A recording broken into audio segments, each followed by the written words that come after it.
And welcome everybody to another Bangers and Classics podcast. That's with me, James Rupper, and him, David Malloy.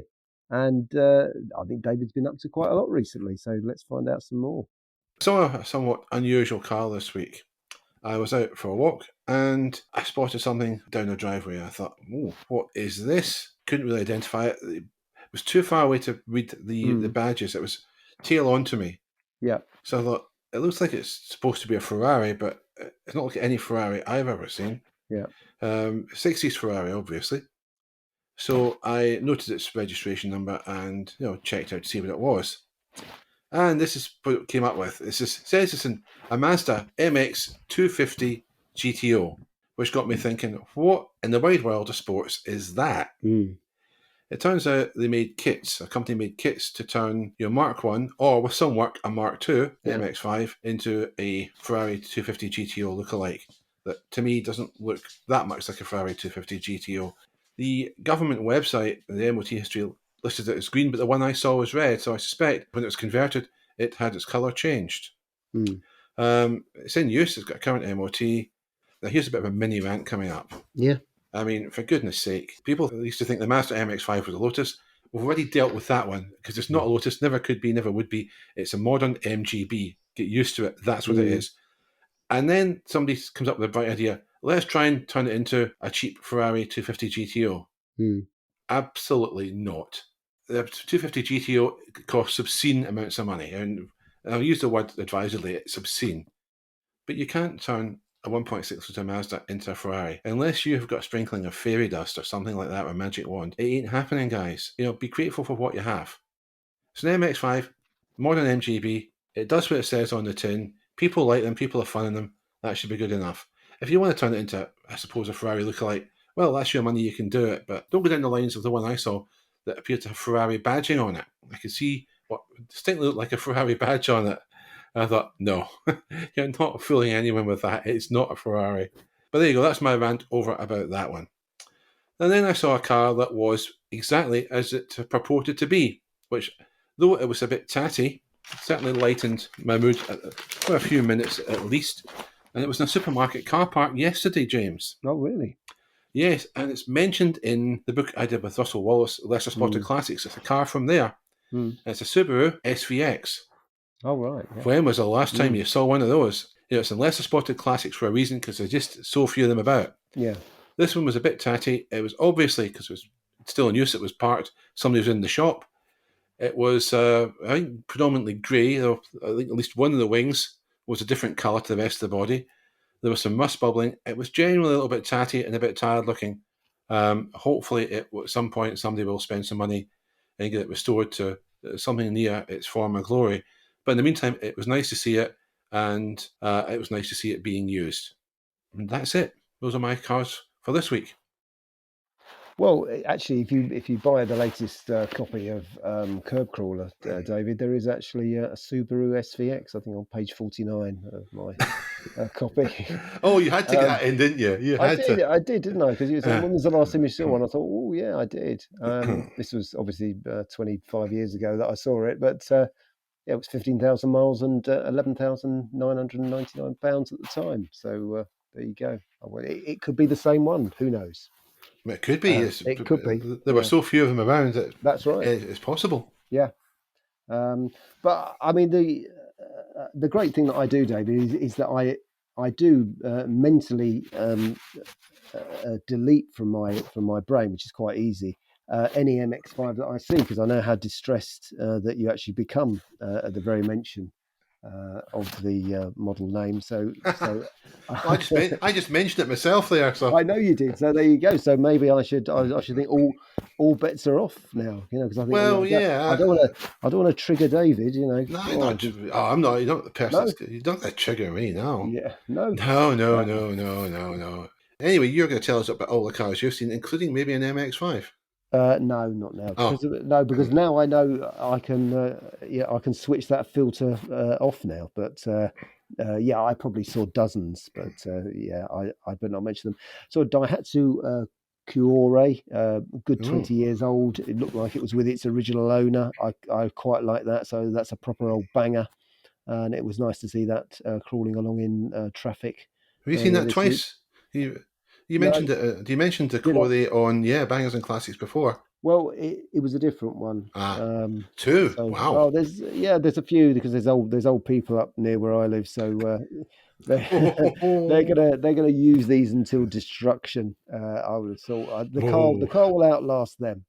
Um, and a very nice, I saw a Peugeot 406 Estate. Now the thing is about that is it's extremely handsome, isn't it?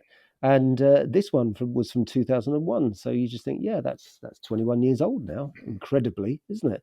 So it was a very nicely looked after one. It even had a Countryside Alliance sticker in the back window, so it's been around for a bit.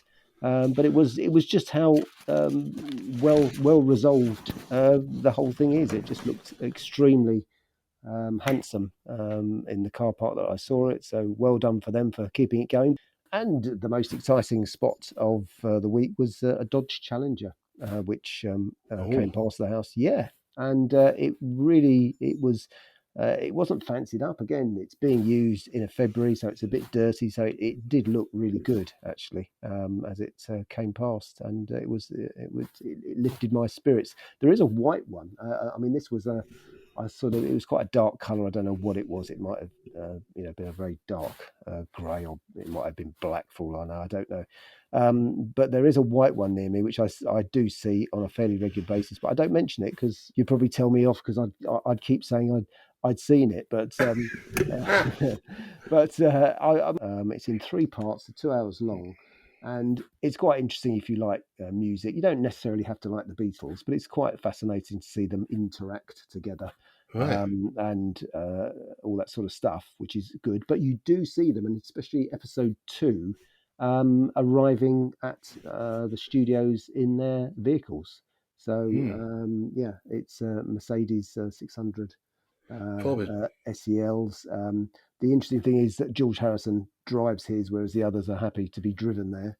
And also, great big Rolls Royce jobs as well, Silver Ghost. Right. That's quite fascinating because the film it's very, very clear film, so it's a bit like it could have been shot yesterday sort of thing. So that's quite fascinating. So if you do like cars and you like music, you might enjoy watching Get Back, which is a documentary about the Beatles. Made by that Jack Peterson fellow. I don't know. It might be. I have no idea. Or Peter Jackson, as he is otherwise known. Oh yeah, it might be. Yes, absolutely. Don't confuse Yeah, sorry, me, but James, I'm just messing around. Yeah, you mentioned the Beatles and cars, and specifically a Mercedes. But 2 or 3 years ago, George Harrison's former Mercedes AMG was at 450 or 500, was up for sale at auction. Yeah. Didn't make anything like as much as they thought. And here's the rub. It appears in the video for a Beatles song, and I think was it Real Love, that came out in 95 or 96. Yeah. It was one where they took a John Lennon track with John Lennon's vocals on it and overdubbed it with the rest of them to create effectively a new Beatles song. And in the video for that, you will see all 3 surviving Beatles get out of that car. It's only in it very briefly. Yeah. But you had the chance to buy a car that all 3 surviving Beatles had the backsides in at one point. Yeah. So there's a bit of history for anyone that loves music. There's an interesting car to own. And George Harrison certainly loved his cars. He also loved motor racing as well. If you remember, he made a single called Faster. Yeah. With Jackie Stewart. In it, Jackie Stewart appears as a chauffeur in it. Check out the video for that as well. So lots of clips from motor racing from the 70s, well worth watching. And on that note, I think we'll take a break. You're listening to the Bangers and Classics podcast, presented by James Ruppert and David Malloy. And we are back after the break, and we're going to jump into this week's banger or classic. Not physically, of course, because we haven't got one handy, but it's a car with a great name. But is that all there is to it? It's the Triumph Spitfire. James, your thoughts? Well, actually, my sister bought one brand new. So there you go. I think it was 1979 or 80. She bought one of the last ones. It was in white, had a hard top, and I remember it very clearly. I rather liked it, actually. I don't think I've ever sat any lower in a car. I think I've been in some low cars, but I tell you what, that just felt as though you were sort of underground, pretty much. It was so low. You were talking about jumping into one, and yeah, that's effectively what you did. I'll fall into one even. Fall into it, absolutely. But yeah, so it was nice to see one that was BL fresh, and actually it was all right. The quality of it was okay. Didn't break down. She didn't have it for a hugely long time, but it was a nice car. And again, the most remarkable thing about it, I think, is you tip the bonnet, and there was the whole car to be seen. For somebody who was into cars like me, that's something I constantly did. It was just fascinating to tip the whole front forward, and there it is. You know, there's the engine and everything. You see the whole thing and the chassis and all sorts. So I rather like that. Yeah, it was okay to drive back in the day. It was the MX-5 of its day, David, and it was a pretty little thing. I know the really early ones could do all sorts of things going around corners, but the later ones were fine, and the BL ones were fine, and maybe if they'd been, maybe they didn't sell as many as they used to. I think they used to sell quite a lot to America. Sales were falling off, and cars like that weren't as popular as they were because of hot hatches were rearing their head. But I think it's a great car. It's a 24 carat classic, Right. and quite undervalued as well. I think it's one of those, providing it hasn't rusted to bits, it's still not expensive. So yeah, I like the Spitfire. Right. I like its name. I think Mm, that's probably as far as I could go. Well, I like its name, and I like the GT6, which obviously was yeah. derived from Spitfire. Spitfire, I'm less warm to. I mean, obviously, you need a car that's production life, a long production Mm, life, 18 years from 62 to 80. mm, It started out originally with an 1147cc engine, mm, which didn't give much power. It was essentially developed from the Triumph Herald, and it carried over swing axle suspension in the early models. mm. And say early, I mean, I think it was about 8 years before they Yeah. actually made some major changes to that. And Mm, the changes, I say major, they weren't particularly major, but they did have a good effect in the handling. I didn't like the way it looked, I have to say. I thought it's not one of Michelotti's final works, but I've mm, said that a few times, so maybe I'm wondering if he did have some final mm. works. Um, Power was increased in the Mark II. You got a bigger engine, the 1300 engine on the Mark III. Mark IV, I believe, came out later again as something like 1970. The restyled rear, and that had the rear suspension improvement. And then, of course, the one your sister would have had, which was the 1500, Yeah, which it was was. the last series. Mm, The trouble is, I think, with the Spitfire is, well, one thing is it stayed too long. BL were trying to sell these in 1980, a car that had had very little real development in 18 years. And obviously sales were not going to keep up because you said one thing, the hot hatch was coming along, and indeed it mm, was. And you had a succession of other attractive little sports cars. You defeat X19. Think about lifting the bonnet on the Spitfire was like to see how much the chassis was rusting. I mean, you get good access to it. I suppose it made it easier to treat. I didn't think it was a great car, even to begin with. I think it was a strange decision to keep it in production. It wasn't as good as an MGB. I don't even think it was the MX5 of its day. The MGB was that. The Spitfire, I struggle to see its real point. When you've got the MG midget and the MGB, what was the point of BL having the Spitfire in the range too? I don't really see that. But it was there, be that as it may. But I do think it should have gone when the TR7 was introduced, and they could have introduced the TR7 convertible much sooner for the British market. A more powerful, more modern car, aiming at the same market. And I think that part was muddled thinking. That was part of the reason why BL failed in the end. They had too many cars, and too many of them were too old and underdeveloped. And perhaps the newer cars they were bringing in, the focus should have been put on those. But I don't know what you think of that, James. Well, no, you're right, David. Yeah, I mean, it was a real mess by the end, and yeah, it was a shame that they couldn't have developed it in different ways. But I still rather liked it. It was a nice little car. But yes, I mean, in their range was a very confused one. The people running it were very confused. The people making the cars were very confused. It was all very confused, really. Which is a huge shame because now we don't actually have a car industry, Yeah, indeed. and at all, and certainly not one that we own. Before anybody jumps No. at me, we don't really, and which is a huge shame. But that's where you can probably trace all of today's woes from. Hmm. Um, And it is a huge shame because we love cars here in this country, and we should. I suppose until the Bangers and Classics factory gets underway, David, we're never going to know how good that we can be. But I know we've got a few things, on the drawing board that people can ignore. I really do think we should make a kit car. I think it would be good. We could call it the Spitfire, couldn't we? Spitfire kit car. Yeah, I don't know how Triumph would feel about that, but never mind. That's okay. Well, of course they're gone. Who owns Triumph? Who owns the rights? But I suppose BMW own the rights to the name. Yeah, mostly. Yeah, I think they do, don't they? Yeah, I think they do. But I don't think the Spitfire was a great car in its day. But this is where I'm going to go a little bit and reverse my position. It's as a classic. Yeah, it makes a lot of sense. So from that perspective, I'll say I don't think it's a classic design, but within the sort of broader meaning of classic, it's a classic. Yeah, that's right. I mean, I think my view on most of these things is if you make people smile when you're in it driving along, then it's probably a classic, isn't it? Really?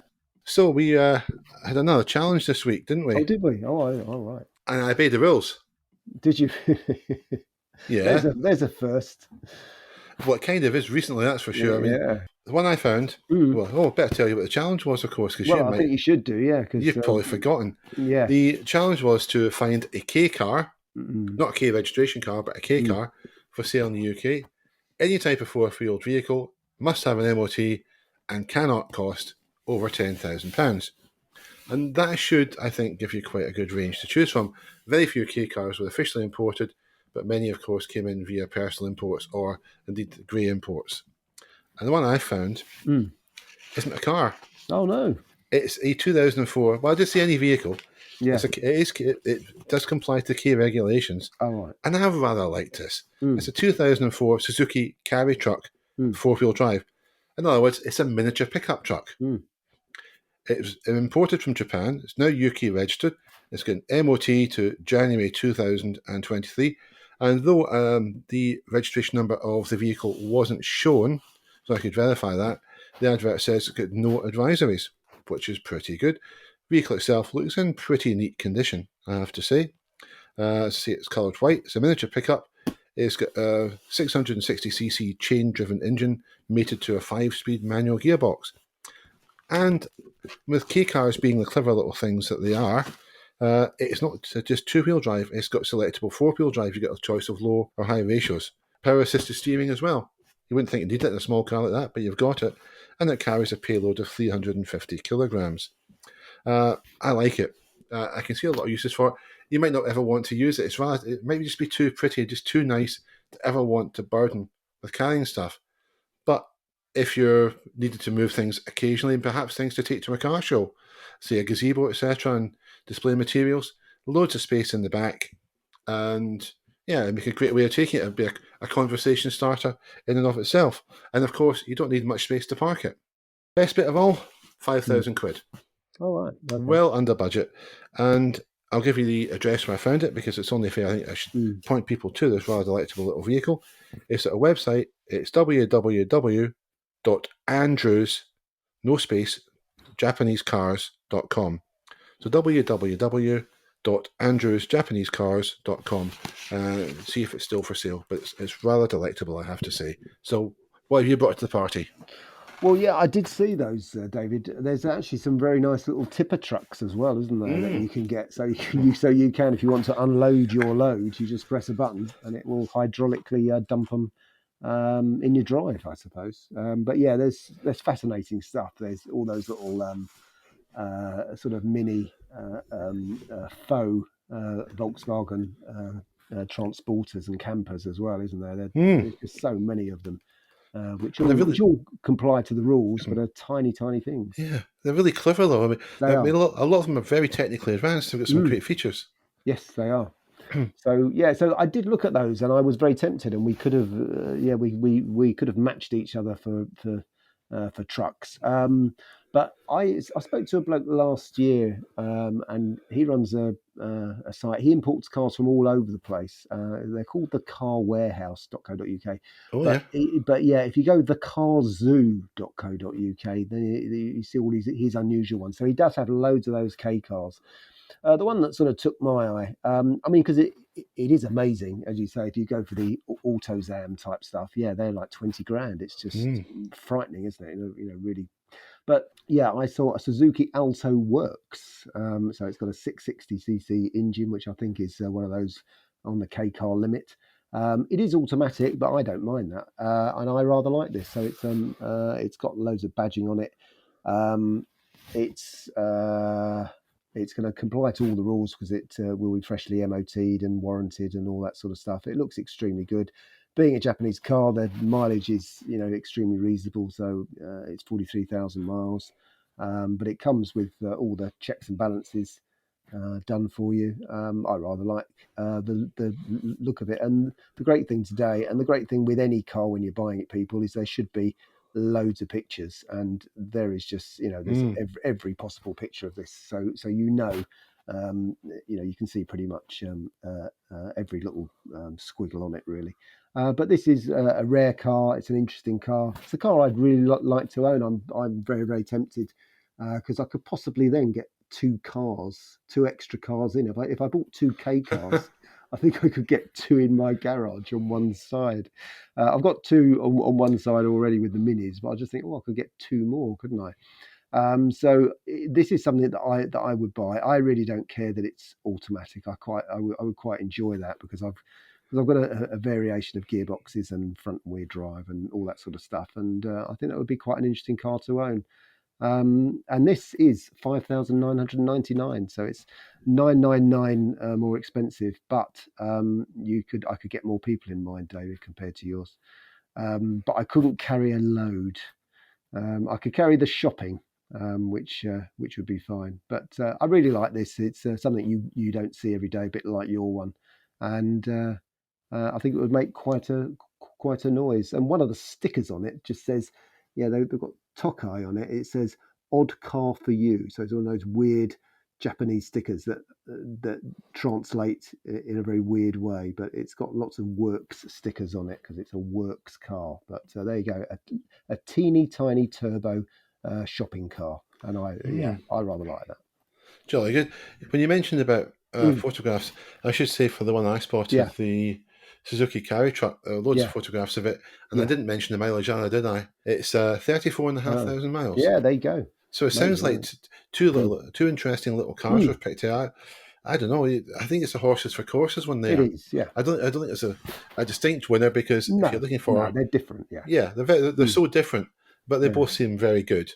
That's right. So, I like yours. I mean, what we should do, David, is buy them, and then every 6 months we meet at halfway point, and you take my little Suzuki, and I'll take your pickup truck.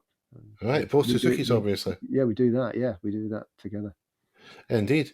Well, and that's the bombshell. We'll take another break. This is Bangers and Classics, the motoring podcast for people who've got nothing better to do with their time. So for the final segment of this week's podcast, we are going to talk about a vehicle that's a somewhat unusual vehicle. It's made by Lamborghini, and no, it's not a tractor, though they did and indeed still do make tractors. It's a 4x4 pickup, would you believe? That's the Lamborghini LM002 from 1986. Do you remember those, James? I do remember those, David. It's one of those rather marvellously mad vehicles, which if you were going to have if money was no object, and I've seen the prices of these, money is an object. You would have one of these with and I think it would pretty much prove that you really like cars. Could be wrong. Well, you have a sense of humour. Yeah. Well, I mean, originally this came from a project for military use. Believe it or not. Yes. There was a vehicle called the Cheetah, which was a 4-wheel drive pickup, which was intended for the military. It didn't go ahead. There was only one running prototype, I believe. And I'm reading here from a book I wrote. So I did the research then. I can't be bothered doing it again. No need to. I've already done it. But some years later, Lamborghini went back to the idea of a pickup. And they came out with the LM002 in 1986. It looked a little bit like the Cheetah. It was a front-engine vehicle which, believe it or not, used Lamborghini's own V12 engine, whereas the Cheetah prototype was rear-engined and used a Ford V8. Now, as I wrote here, with a curb weight of 2,700 kilograms, and the aerodynamics of a toilet block. It was never going to be blisteringly fast, even with over 440 bhp in tap. And it wasn't blisteringly fast, but it was surprisingly good off-road because it's got good ground clearance, locking diffs, and specially designed Pirelli Scorpion run flat tyres. And they actually made this a wonderful creation for 7 years. The exact production figures, I don't know. I have read from various sources that it's over 300, and there's still a lot of them around today. But James, as you mentioned about prices, when I did the research on this, they started at around £220,000 for one. So I don't know. Worth it or not, do you reckon? Well, I sort of think it is in a way, isn't it? It's so bonkers, isn't it? It's, bonkers in the head. Bonkers in the head, yeah, absolutely. And it's just a wonderful, indulgent thing. Really, it's it's the sort of car that you're not going to see. It's the sort of car they're never going to make again because it would be evil to make it. So I think it's great. Yeah, it'd be great to see one just go mud plugging, wouldn't it? Yeah. Just turn up to do some green laning in your Lamborghini. Yeah. But it's not going to happen, let's be honest. I imagine these are all in the ownership of plutocrats, etc. nowadays, perhaps the odd one being in a car museum and that's it. Which, again, is sad because it would be nice to see one or two of them out on the roads. But I can't remember the last time I ever saw one, if indeed I ever have. No, I don't think I can, really, yeah. Yeah, I'm sure I've seen it at a car show, but that would be it. And that's a pity. So if you've seen a Lamborghini LM002 on the road, why not contact us and tell us about it? Because we'd love to hear that. Just to know that it's out there and being used would be fantastic. Anyway, I don't think there's anything else to add to that, unless James has got some more words of wisdom for us. No, not really, David. I just think the world should be K-car shaped, really, shouldn't it? Well, it's also been big enough for me to get into. We haven't allowed for that. We haven't allowed for that, have we? Will David Malloy fit inside rule? Which is oh dear me, yeah. Yeah, well, yes, as I said in last week's podcast, I'm chatting to a friend who's of a similar size to me. Yeah. So they have to make them for him too. We're not unique. I'm not unique, rather. In fact, we're not unique. There are lots of people that are over 6 feet. As I said to him in an email, it's sometimes it feels like living in Lilliput. But there you have it. And on that note, I'll say thank you very much for listening. As always, hope you tune in the next time. Yeah, thanks for turning up. We do appreciate it, everybody. And we'll try and buy an LM or a K car by next week. So give you something to look forward to. Yeah, probably be the lesser of the two, won't it? Yeah, it'll probably be none of the above, will it? Really? Yeah, but that's they were going to politics again there. Really? Yeah. Anyway, cheerio. Yeah, bye-bye, everybody.